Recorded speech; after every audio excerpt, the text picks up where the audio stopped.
سنیں گے سیدنا لوط علیہ السلام کا نام و نسب اور قرآن مجید میں آپ کا تذکرہ۔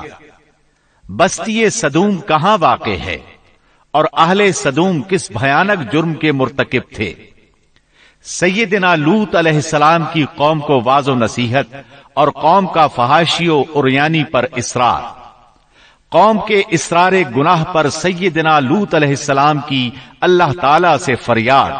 سیدنا لوط علیہ السلام کے مہمان اور قوم کا کردار۔ اللہ تعالی کی طرف سے سیدنا لوط علیہ السلام اور اہل ایمان کو بستی صدوم چھوڑنے کا حکم۔ اہل صدوم کن کن عذابوں سے دوچار ہوئے، مفصل و جامع تذکرہ۔ یہ ذکر پہلے آ چکا ہے کہ لوط علیہ السلام سیدنا ابراہیم علیہ السلام کے بھتیجے تھے۔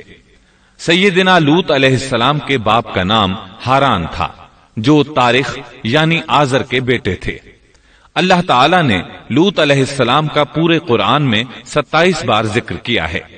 یہ ذکر 14 سورتوں میں متفرق مقام پر آیا ہے۔ آپ کا والد آپ کے بچپن ہی میں فوت ہو گیا تھا، اس لیے آپ نے اپنے دادا آزر کے گھر اپنے چچا ابراہیم علیہ السلام کے ہاں پرورش پائی۔ یہی وجہ ہے کہ ابراہیم علیہ السلام کو ان سے بے حد محبت تھی۔ جس وقت پوری قوم سیدنا ابراہیم علیہ السلام کے خلاف اٹھ کھڑی ہوئی اور انہیں آگ میں ڈالا گیا، اس کٹھن وقت میں صرف لوط علیہ السلام ہی وہ شخصیت تھے جو آپ پر ایمان لا چکے تھے، جیسا کہ اللہ تعالی نے فرمایا فآمن له لوط، ان پر لوط ایمان لے آئے۔ پھر جب ابراہیم علیہ السلام نے ہجرت کی تو لوط علیہ السلام نے بھی ان کے ساتھ ہجرت کی۔ اللہ تعالیٰ فرماتے ہیں وقال انی مہاجر الی ربی انہ هو العزیز الحکیم، اور کہنے لگے کہ میں اپنے رب کی طرف ہجرت کرنے والا ہوں، وہ بڑا ہی غالب اور حکیم ہے۔ اس سے پہلے ہم ذکر کر آئے ہیں کہ جب ابراہیم علیہ السلام مصر سے فلسطین واپس چلے گئے تو آپ نے اپنے بھتیجے لوط کو صدوم بستی کی طرف بھیج دیا۔ یہ بحر مردار کے پاس ایک بستی تھی، تجارتی مرکز اور مسافروں کے لیے آرام کی جگہ تھی۔ یہ کافر قوم تھی، ان میں ایک بھی مومن نہیں تھا۔ اللہ تعالیٰ فرماتے ہیں فأخرجنا من كان فيها من المؤمنين فما وجدنا فيها غير بيت من المسلمين، پس جتنے ایماندار وہاں تھے ہم نے انہیں نکال لیا، اور ہم نے وہاں مسلمانوں کا صرف ایک ہی گھر پایا۔ یہ سب لوگ کافر تھے، لوگوں میں سب سے زیادہ فاسق اور فاجر تھے۔ ان لوگوں نے ایسی برائیاں ایجاد کی کہ ان سے پہلے کائنات میں کسی نے نہ کی تھیں۔ چنانچہ اللہ فرماتے ہیں اذ قال لقومه اتأتون الفاحشة ما سبقكم بها من احد من العالمین، جب لوط نے اپنی قوم سے کہا تم ایسی فحاشی اور بے حیائی کا ارتکاب کرتے ہو جو جہانوں میں تم سے پہلے کسی شخص نے نہیں کی۔ پھر اللہ فرماتے ہیں انکم لتأتون الرجال شہوة من دون النساء بل انتم قوم مسرفون، کیا تم عورتوں کو چھوڑ کر مردوں سے حاجت پوری کرتے ہو، بلکہ تم حد سے بڑھنے والی قوم ہو۔ اس کام یعنی اغلام بازی اور جنسی بے راہ روی کو قوم لوط نے شروع کیا، لیکن بعض کہتے ہیں یہ تو فطری چیز ہے اور بعض کہتے ہیں یہ جنات سے شروع ہوئی۔ بہرحال یہ فسق و فجور اور گھناؤنا جرم اسی قوم سے شروع ہوا۔ فرشتوں کی زبانی اللہ تعالی نے فرمایا اِنَّا أُرْسِلْنَا إِلَىٰ قَوْمٍ مُجْرِمِينَ، فرشتوں نے کہا کہ ہم گناہگار قوم کی طرف بھیجے گئے ہیں. پھر کہنے لگے إلا آل لوط إنا لمنجوهم أجمعين إلا امرأته قدرنا إنها لمن الغابرين. مگر خاندان لوط کہ ہم ان سب کو تو ضرور بچا لیں گے سوائے اس کی بیوی کے کہ ہم نے اسے رکنے اور باقی رہ جانے والوں میں مقرر کر دیا ہے. اسی طرح لوط علیہ السلام نے ان سے کہا أتأتون الذكران من العالمين وتذرون ما خلق لكم ربكم من أزواجكم بل أنتم قوم عادون. کیا تم جہان والوں میں سے مردوں کے ساتھ شہوت رانی کرتے ہو اور تمہاری جن عورتوں کو اللہ نے تمہارا جوڑ بنایا ہے ان کو چھوڑ دیتے ہو بلکہ تم ہو ہی حد سے گزر جانے والے. اللہ تعالیٰ نے قرآن میں کتنے ہی مقامات پر اس گناہ کی برائی اور قباحت بیان فرمائی ہے، اس لیے کہ یہ نہایت سنگین اور گھناؤنا جرم ہے. اللہ تعالیٰ فرماتے ہیں وَلُوطًا إِذْ قَالَ لِقَوْمِهِ أَتَأْتُونَ الْفَاحِشَةَ وَأَنْتُمْ تُبْصِرُونَ أَإِنَّكُمْ لَتَأْتُونَ الرِّجَالَ شَهْوَةً مِّن دُونِ النِّسَاءِ بل انتم قوم تجہلون. اور لوط کا ذکر کر جبکہ اس نے اپنی قوم سے کہا کہ کیا باوجود دیکھنے بھالنے کے پھر بھی تم بدکاری کرتے ہو؟ یہ کیا بات ہے کہ تم عورتوں کو چھوڑ کر مردوں کے پاس شہوت سے آتے ہو؟ حق یہ ہے کہ تم بڑی ہی نادانی کر رہے ہو. اللہ تعالیٰ نے اس قوم کی قبیح خصلتوں کا جتنا ذکر کیا ہے کسی اور قوم کا نہیں کیا. انہیں کافر، مجرم، جاہل اور حد سے بڑھنے والا کہا گیا، کہیں فضول خرچی کرنے والے اور فاسق کہا گیا. یہ تمام برائیاں ان میں موجود تھیں. اللہ تعالیٰ فرماتے ہیں وَلُوطًا إِذْ قَالَ لِقَوْمِهِ إِنَّكُمْ لَتَأْتُونَ الْفَاحِشَةَ مَا سَبَقَكُمْ بِهَا مِنْ أَحَدٍ مِّنَ الْعَالَمِينَ أَإِنَّكُمْ لَتَأْتُونَ الرِّجَالَ وَتَقْطَعُونَ السَّبِيلَ وَتَأْتُونَ فِي نَادِيكُمُ الْمُنكَرَ. اور لوط کو یاد کرو جب انہوں نے اپنی قوم سے کہا تم ایسی فحاشی کرتے ہو کہ تم سے پہلے کسی جہاں والے نے نہیں کی. کیا تم مردوں کے پاس بدفعلی کے لیے آتے ہو اور راستوں میں ڈاکے ڈالتے ہو اور مجالس میں نہایت برے کام کرتے ہو؟ یہ لوگ اس قدر خبیث تھے کہ بھری مجلس میں برے برے کام کرتے تھے. مثلا سب کی موجودگی میں زوردار آواز کے ساتھ ہوا خارج کرتے، پھر اپنی اس حرکت پر ہنستے. غرض یہ کہ برائی کی تمام تر صفات ان میں موجود تھیں. لوط علیہ السلام پھر بھی انہیں سمجھاتے رہے لیکن وہ جھٹلاتے ہی رہے. اللہ تعالیٰ فرماتے ہیں كذبت قوم لوط المرسلين إذ قال لهم أخوهم لوط ألا تتقون إني لكم رسول أمين فاتقوا الله وأطيعون وما أسألكم عليه من أجر إن أجري إلا على رب العالمين. قوم لوط نے پیغمبروں کو جھٹلایا جبکہ ان کے بھائی لوط نے ان سے کہا کہ تم اللہ کا خوف نہیں رکھتے. میں بلا شبہ تمہاری طرف امانت والا پیغمبر ہوں، البتہ اللہ سے ڈرو اور میری اطاعت کرو. اور اس کام پر میں تم سے کوئی اجرت اور مزدوری نہیں چاہتا، میرا اجر تو صرف اور صرف جہانوں کو پالنے والے کے ذمے ہے۔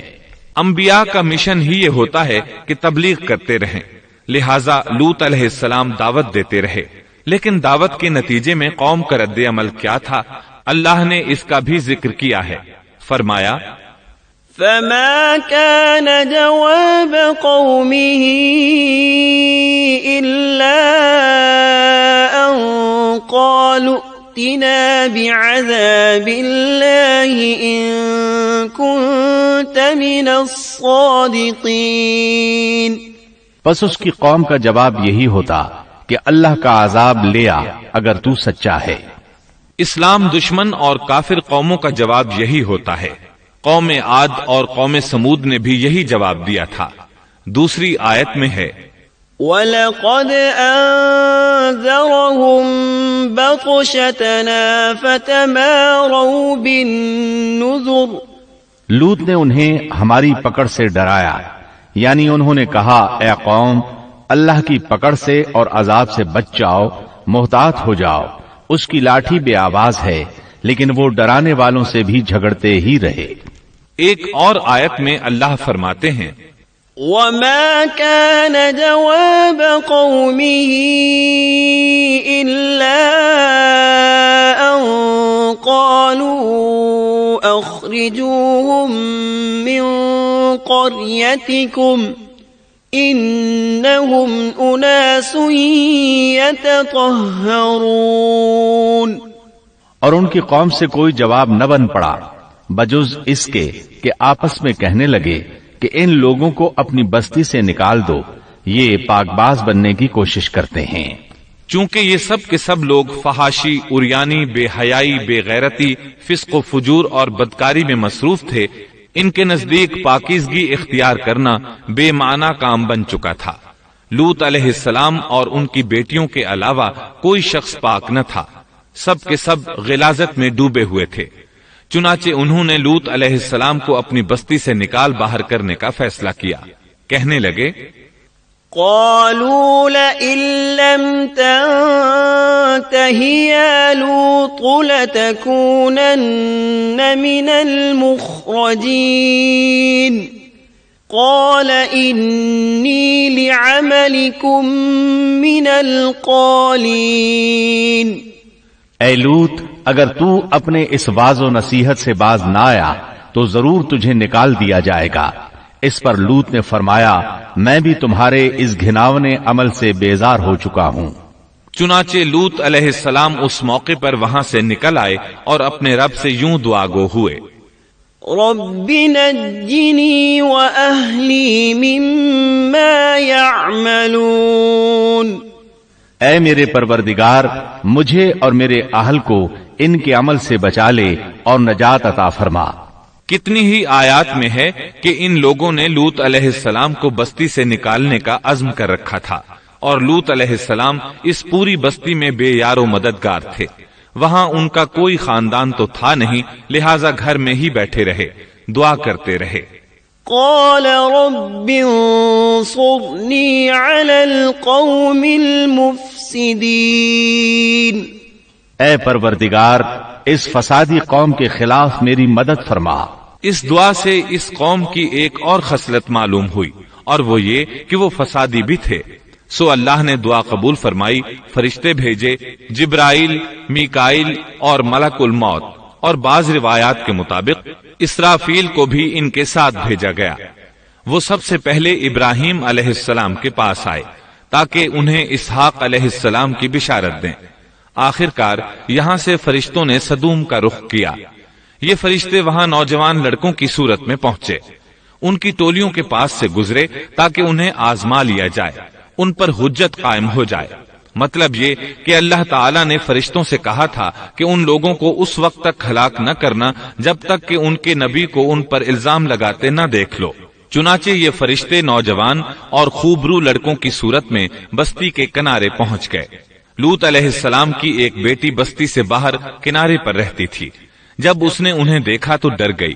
اس نے سوچا ہماری قوم کے لوگوں نے اگر انہیں دیکھ لیا تو ضرور ان سے برائی کر کے رہیں گے، اس لیے وہ اپنے والد لوط علیہ السلام کی طرف دوڑی، ان کے پاس پہنچ کر کہنے لگی، میں نے چند نوجوان لڑکوں کو دیکھا ہے اور میں ان کے بارے میں خوفزدہ ہوں۔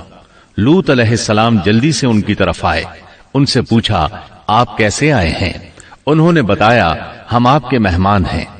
لوط علیہ السلام چاہتے تھے انہیں باہر ہی سے دوسری طرف روانہ کر دیں، لیکن جب انہوں نے کہا کہ ہم مہمان ہیں تو وہ انہیں جانے کے لیے نہ کہہ سکے، چنانچہ ان سے بولے، اللہ کی قسم زمین کی پشت پر اس سے خبیث اور گندی قوم ہم نے نہیں دیکھی، اور نہ ہی کسی کے بارے میں ایسا معلوم ہوا۔ آپ نے 2 بار، 3 بار اور پھر 4تھی بار بھی ان سے یہی بات کہی تاکہ ان نوجوانوں کو حالات کا علم ہو جائے، وہ بھانپ لیں، لیکن وہ تو فرشتے تھے اور لوط علیہ السلام کی قوم کے خلاف گواہی تلاش کر رہے تھے۔ آخر لوط علیہ السلام انہیں اپنے گھر لے آئے، انہیں بٹھایا۔ لوط علیہ السلام کی بیوی کافر تھی اور قوم کے ساتھ تھی۔ وہ باہر گئی اور اس نے لوگوں کو بتایا کہ اس نے لوط علیہ السلام کے گھر میں ایسے خوبصورت چہروں والے نوجوان دیکھے ہیں کہ زمین پر آج تک ان جیسے کہیں نظر نہیں آئے۔ یہ سنتے ہی وہ سب لوط علیہ السلام کے گھر کی طرف لپکے۔ قرآن کریم میں آتا ہے، وَجَاءَهُ قَوْمُهُ يُهْرَعُونَ إِلَيْهِ وَمِن قَبْلُ كَانُوا يَعْمَلُونَ السَّيِّئَاتِ۔ لوگ جلدی سے اس کی طرف لپکے اور وہ اس سے پہلے فحاشی کے عادی بن چکے تھے۔ ایک جگہ الفاظ ہیں، شہر کے لوگ خوش ہوتے ہوئے آئے۔ وہ اس حد تک فاسق اور فاجر بن چکے تھے کہ خوش ہوتے ہوئے وہاں آئے تاکہ ان خوبصورت لڑکوں سے لذت حاصل کر سکیں۔ یہ گھر کے سامنے پہنچ گئے تو لوط علیہ السلام انہیں روکنے کے لیے گھر سے نکلے۔ ان سے فرمایا، یا قوم ہؤلاء بناتی، اے میری قوم، تمہاری خواہش کے لیے میری بیٹیاں موجود ہیں، یعنی قوم کی عورتیں موجود ہیں۔ نبی قوم کا باپ ہوتا ہے، اس کی بیویاں قوم کی مائیں اور قوم کی عورتیں اس کی بیٹیاں شمار ہوتی ہیں، جیسا کہ سورہ ہود میں آتا ہے۔ قال یا قوم هؤلاء بناتي هن أطهر لكم فاتقوا الله ولا تخزون في ضيفي أليس منكم رجل رشيد۔ کہنے لگے، اے میری قوم، میری یہ بیٹیاں تمہارے لیے پاکیزگی کا باعث ہیں، لہٰذا اللہ سے ڈرو اور مجھے میرے مہمانوں کے بارے میں رسوا نہ کرو۔ کیا تم میں کوئی بھلا شخص موجود نہیں؟ آپ کی بات کے جواب میں انہوں نے کیا جواب دیا؟ قرآن مجید میں آتا ہے، قالوا لقد علمت ما لنا في بناتك من حق وإنك لتعلم ما نريد قال لو أن لي بكم قوة أو آوي إلى ركن شديد۔ کہنے لگے، لوط، تو جانتا ہے تیری بیٹیوں یعنی قوم کی عورتوں سے ہمیں کوئی سروکار نہیں، ہم جو چاہتے ہیں تمہیں خوب معلوم ہے۔ لوط کہنے لگے، کاش میرے پاس کوئی قوت ہوتی یا میں کسی مضبوط پناہ میں ہوتا۔ لوط علیہ السلام کے پاس کچھ بھی تو نہیں تھا، صرف ان کی اپنی بیٹیاں ان پر ایمان لائی تھیں، یہاں تک کہ ان کی بیوی بھی کافر تھی۔ بخاری اور مسلم کی روایت ہے، نبی کریم صلی اللہ علیہ وسلم نے فرمایا، اللہ تعالی لوط پر رحمت فرمائے، وہ اللہ تعالی کی طرف پناہ لیتے تھے۔ مفسرین کا کہنا ہے کہ لوط علیہ السلام کے بعد اللہ نے جو نبی بھیجا وہ کسی اونچے خاندان اور قبیلے کا چشم و چراغ ہوتا تھا جو اس کی حفاظت کرنے کے قابل ہوتا تھا۔ لوط علیہ السلام کے ساتھ کوئی مددگار نہیں تھا۔ ایک دوسرے مقام پر اللہ تعالی فرماتے ہیں، وَجَاءَ أَهْلُ الْمَدِينَةِ يَسْتَبْشِرُونَ قَالَ إِنَّ هَؤُلَاءِ ضيفي فلا تفضحون واتقوا الله ولا تخزون قالوا أولم ننهك عن العالمين قال هؤلاء بناتي إن كنتم فاعلين لعمرك إنهم لفي سكرتهم يعمهون. اور شہر کے لوگ خوش ہوتے ہوئے آئے. لوط نے کہا یہ میرے مہمان ہیں، مجھے رسوا نہ کرو، اللہ سے ڈرو اور مجھے ذلیل نہ کرو. انہوں نے کہا کیا ہم نے تجھے جہان والوں کے بارے میں منع نہیں کیا؟ یعنی انہوں نے آپ کو تبلیغ وغیرہ سے بھی روک دیا تھا. لوط نے کہا اگر خواہش پوری کرنا چاہتے ہو تو میری بیٹیاں یعنی قوم کی عورتیں موجود ہیں، ان سے کر لو. اے پیغمبر تیری عمر کی قسم وہ لوگ اپنی مدہوشی میں مست تھے. اللہ تعالیٰ نے کسی انسان کی عمر کی قسم نہیں کھائی سوائے نبی کریم صلی اللہ علیہ وسلم کے، اور یہ اعزاز آپ کے شرف، عزت اور تکریم پر دلیل ہے. اب ان لوگوں نے گھر میں داخل ہونے کی تیاری کر لی. ادھر لوط علیہ السلام نے اپنے تینوں مہمانوں کی طرف دیکھا. آپ ان کے لیے فکر مند تھے، لیکن وہ یہ دیکھ کر حیران ہوئے بغیر نہ رہے کہ وہ تینوں بالکل بے فکر بیٹھے تھے. اس وقت کی کیفیت اللہ تعالیٰ نے قرآن مجید میں یوں بیان فرمائی ہے. قال انکم قوم منکرون قالوا بل جئناك بما كانوا فيه يمترون وأتيناك بالحق وإنا لصادقون. لوط کہنے لگے تم لوگ تو کچھ انجان سے معلوم ہو رہے ہو. اس پر وہ کہنے لگے ہم تو تیرے پاس وہ فیصلہ لائے ہیں جس میں اس قوم کو شک تھا، اور ہم تیرے پاس حق لے کر آ چکے ہیں اور بے شک ہم سچے ہیں. سورۃ العنکبوت میں اللہ تعالیٰ فرماتے ہیں وَقَالُوا لَا تَخَفْ وَلَا تَحْزَنْ إِنَّا مُنَجُّوكَ وَأَهْلَكَ إِلَّا امْرَأَتَكَ كَانَتْ مِنَ الْغَابِرِينَ إِنَّا مُنزِلُونَ عَلَىٰ أَهْلِ هَٰذِهِ الْقَرْيَةِ رِجْزًا مِّنَ السَّمَاءِ بِمَا كَانُوا يَفْسُقُونَ. فرشتوں نے کہا اے لوط نہ ڈر اور غم نہ کھا، یقیناً ہم تجھے اور تیرے اہل کو سوائے تیری بیوی کے نجات دیں گے، وہ پیچھے رہ جانے والوں میں سے ہوگی. ہم اس بستی والوں پر ان کے گناہوں کے سبب آسمان سے عذاب نازل کرنے والے ہیں. انہوں نے یہ بھی کہا قالوا يا لوط إنا رسل ربك لن يصلوا إليك. کہنے لگے اے لوط ہم اللہ کے بھیجے ہوئے فرشتے ہیں، یہ لوگ تجھ تک نہ پہنچ پائیں گے، یعنی تجھے تکلیف نہیں پہنچا سکیں گے. پھر ان میں سے ایک شخص نے اندر داخل ہونے کی کوشش کی. جبریل اٹھے، انہیں ایک ایسی ضرب لگائی کہ تمام کے تمام اوندھے ہو گئے. اس بارے میں اللہ کا فرمان ہے وَلَقَدْ رَاوَدُوهُ عَنْ ضَيْفِهِ فَطَمَسْنَا أَعْيُنَهُمْ. انہوں نے لوط کو اس کے مہمانوں کے بارے میں پھسلانے کی کوشش کی تو ہم نے ان کی آنکھیں مٹا ڈالی. اللہ تعالیٰ سورۃ القمر میں فرماتے ہیں فَذُوقُوا عَذَابِي وَنُذُرِ. پس میرا عذاب اور ڈرانا چکھو. وہ دھمکیاں دینے لگے اور واپس جاتے ہوئے کہنے لگے ہم تجھ سے کل نبٹ لیں گے. انہوں نے سزا محسوس بھی کر لی لیکن پھر بھی توبہ نہ کی. اس وقت فرشتوں نے کہا إِنَّ مَوْعِدَهُمُ الصُّبْحُ أَلَيْسَ الصُّبْحُ بِقَرِيبٍ. یقیناً ان کے وعدے کا وقت صبح کا ہے، اور کیا صبح بالکل قریب نہیں؟ صبح تک انہیں مہلت مل گئی. فرشتوں نے کہا فأسر بأهلك بقطع من الليل واتبع أدبارهم ولا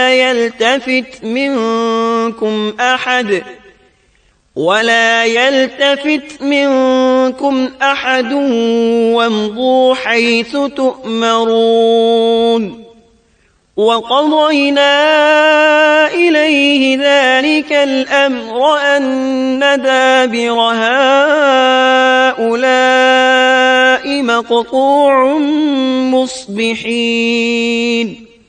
اے لوط، اپنے اہل کو رات کے حصے میں لے کر نکل جا اور ان کے پیچھے پیچھے تو چل، اور تم میں سے کوئی پیچھے مڑ کر نہ دیکھے، اور جہاں تمہیں حکم ہو چلے جاؤ۔ اور ہم نے اسے وہ فیصلہ سنا دیا کہ صبح ہوتے ہی اس قوم کی جڑ کاٹ دی جائے گی۔ اسی طرح اللہ تعالی سورۃ الشعراء آیت 170 اور 171 میں فرماتے ہیں، فَنَجَّيْنَاهُ وَأَهْلَهُ أَجْمَعِينَ إِلَّا عَجُوزًا فِي الْغَابِرِينَ۔ ہم نے اسے اور اس کے تمام اہل کو نجات دی سوائے اس کی بیوی کے جو پیچھے رہنے والوں میں سے تھی۔ سورۃ القمر میں اللہ تعالی فرماتے ہیں، إِلَّا آلَ لُوطٍ نَجَّيْنَاهُمْ بِسَحَرٍ نِعْمَةً مِّنْ عِنْدِنَا كَذَلِكَ نَجْزِي مَنْ شَكَرَ۔ تمام ہلاک ہو گئے سوائے لوط کی آل کے، انہیں ہم نے صبح سحری کے وقت یعنی رات کے آخری حصے میں نجات دی، یہ ہمارا احسان تھا، اور اسی طرح ہم شکر گزاروں کو بدلہ دیتے ہیں۔ چنانچہ لوط علیہ السلام نکل کھڑے ہوئے، ان کے ساتھ ان کی صرف 2 بیٹیاں تھیں، وہ بستی سے نکل گئے، پھر صبح ہوئی، روشنی پھیلنے لگی تو عذاب آ گیا۔ وَلَقَدْ صَبَّحَهُم بُكْرَةً عَذَابٌ مُسْتَقِرٌّ فَذُوقُوا عَذَابِي وَنُذُرِ۔ اور صبح سویرے ہی انہیں ٹھہرنے والے عذاب نے آ لیا، پس تم میرے عذاب اور ڈرانے کا مزہ چکھو۔ یہ عذاب کیسا تھا؟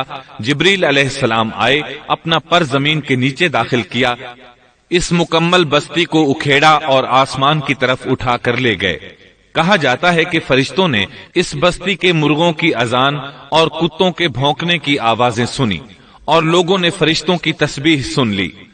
جبریل علیہ السلام نے ایک چیخ ماری، سب بجھی ہوئی آگ کی طرح ہو گئے، پھر مکمل بستی کو پکڑ کر الٹا دیا، ہر ایک کے لیے آسمان میں پتھر تیار تھا، بہرحال اس کو زمین پر دے مارا۔ اللہ تعالیٰ سورہ ہود میں فرماتے ہیں، فَلَمَّا جَاءَ أَمْرُنَا جَعَلْنَا عَالِيَهَا سَافِلَهَا وَأَمْطَرْنَا عَلَيْهَا حِجَارَةً مِّن سِجِّيلٍ مَّنضُودٍ مُّسَوَّمَةً عِندَ رَبِّكَ وَمَا هِيَ مِنَ الظَّالِمِينَ بِبَعِيدٍ۔ پس جب ہمارا حکم آیا تو ہم نے اس کا اوپر والا حصہ نیچے کیا اور ان پر کنکریلے پتھر برسائے جو تہ بتہ تھے، تیرے رب کی طرف سے نشاندار تھے، اور وہ ان ظالموں سے کچھ دور نہیں تھے۔ سورۃ الحجر میں اللہ فرماتے ہیں، فَأَخَذَتْهُمُ الصَّيْحَةُ مُشْرِقِينَ فَجَعَلْنَا عَالِيَهَا سَافِلَهَا وَأَمْطَرْنَا عَلَيْهِمْ حِجَارَةً مِّن سِجِّيلٍ۔ روشنی ہوتے ہی انہیں بڑے زور کی چیخ نے پکڑ لیا، پھر ہم نے اس کا بلند حصہ نیچے کیا اور ان پر کنکر والے پتھر برسائے۔ سورۃ الشعراء میں اللہ فرماتے ہیں، وَأَمْطَرْنَا عَلَيْهِمْ مَطَرًا فَسَاءَ مَطَرُ الْمُنذَرِينَ۔ في ذلك لآية وما كان أكثرهم مؤمنين وإن ربك لهو العزيز الرحيم۔ اور ہم نے ان پر ایک خاص قسم کا می برسایا، پس بہت ہی برا می تھا جو ڈرائے گئے ہوئے لوگوں پر برسا۔ یہ ماجرا بھی سراسر عبرت ہے، ان میں سے بھی اکثر مسلمان نہ تھے۔ بے شک تیرا پروردگار وہی ہے غلبے والا، مہربانی والا۔ سورۃ النجم میں اللہ فرماتے ہیں وَالْمُؤْتَفِكَةَ أَهْوَى فَغَشَّاهَا مَا غَشَّى فَبِأَيِّ آلَاءِ رَبِّكَ تَتَمَارَى هَذَا نَذِيرٌ مِّنَ النُّذُرِ الْأُولَى۔ اور اس نے الٹائی ہوئی بستیاں گرا دی، پھر ان کو اس چیز سے ڈھانپا جس سے بھی ڈھانپا، مطلب یہ کہ ان پر پتھروں کی بارش برسائی۔ پس تم اپنے رب کی کون کون سی نعمتوں میں جھگڑو گے؟ یہ شخص بھی پہلے ڈرانے والوں کی طرح ایک ڈرانے والا ہے۔ اس طرح یہ بستی سدوم باہر مردار کے علاقے میں تہس نہس ہو گئی، اور اس کے آثار و نشانات قیامت تک کے لیے چھوڑ دیے گئے ہیں۔ ان نشانات کو اسی لیے باقی چھوڑا گیا ہے کہ سارا جہان ان کو دیکھ کر عبرت پکڑے، فحاشیوں سے باز آ جائے، خاص طور پر سب سے بڑی فحاشی جو قوم لوط کا عمل تھا اس سے باز آ جائیں۔ سیدنا لوط علیہ السلام کے اس قصے میں قرآن حکیم اور احادیث نبوی سے یہ بات ثابت ہوتی ہے کہ سیدنا لوط علیہ السلام جس قوم کی طرف مبعوث کیے گئے تھے وہ قوم اخلاق کے اعتبار سے بالکل ختم ہو چکی تھی، اور اب اس کی اصلاح ناممکن ہو چکی تھی۔ اس قوم نے اپنے جرم کو جرم بھی نہیں سمجھا تھا۔ عام مقامات پر اعلانیہ بے حیائی کرنا ان کا مشغلہ تھا۔ یہ ایسا عمل تھا جس کی ماضی میں کوئی نظیر نہیں ملتی۔ مردوں کا مردوں سے اختلاط اور عورتوں کا عورتوں سے، یہ ایسا فعل تھا جو جنگل کے وحشی جانور بھی نہیں کرتے۔ یہی وجہ تھی کہ یہ قوم اپنے میں سے کچھ نیک لوگوں کو بھی برداشت نہیں کرتی تھی۔ وہ انہیں نیکی اور شرافت کی دعوت دیتے تھے، اسی لیے وہ ان کے سخت مخالف ہو گئے تھے۔ قرآن کریم نے اس قوم کے 3 بڑے جرائم کا ذکر کیا ہے۔ یہ کہ تم مردوں سے بدفعلی کرتے ہو، مسافروں کو لوٹ لیتے ہو، عام مجلسوں میں اعلانیہ فحاشی کرتے ہو۔ ان 3 گناہوں میں سے سب سے پہلا گناہ بدترین گناہ تھا۔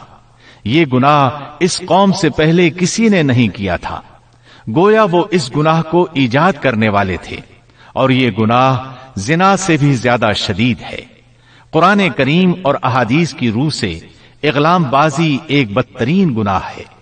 احادیث میں اس گناہ کی مختلف سزائیں آئی ہیں۔ ایک روایت میں ہے کہ فاعل اور مفعول دونوں کو قتل کر دو۔ بستی سدوم عذاب کے نزول سے قبل کن حالات سے دوچار تھی، سورۃ الزاریات آیت 35 اور 36 میں یوں بیان ہوا ہے، پھر ہم نے ان سب لوگوں کو نکال لیا جو اس بستی میں مومن تھے، یعنی لوط علیہ السلام اور ان پر ایمان لانے والے، سو ہم نے اس بستی میں سوائے ایک گھر کے مسلمانوں کا کوئی گھر نہ پایا۔ اس کا مطلب ہے وہاں صرف سیدنا لوط علیہ السلام اور ان کا گھرانہ مسلمان تھا، باقی سب گھر کافروں کے تھے۔ اللہ تعالیٰ کسی قوم کی مکمل تباہی کا فیصلہ اس وقت تک نہیں کرتے جب تک کہ اس قوم میں کچھ قابل لحاظ بھلائی موجود ہو، مگر جب قوم کا حال یہ ہو جائے کہ اس میں بھلائی آٹے میں نمک کے برابر بھی باقی نہ رہے، تو ایسی صورت میں اللہ کا قانون یہ ہے کہ نبی اور اس پر ایمان لانے والوں کو اپنی قدرت خاص سے کسی نہ کسی طرح بچا لیا جاتا ہے، اور باقی لوگوں کے ساتھ وہی معاملہ کیا جاتا ہے جو ہوش مند تاجر اپنے ٹوکرے کے گلے سڑے پھلوں کے ساتھ کرتا ہے۔ اچھے پھل ان میں سے نکال لیتا ہے اور سڑے ہوئے باہر پھینک دیتا ہے۔ عذاب کے بعد اللہ تعالیٰ نے اس شہر کے کھنڈرات کے بارے میں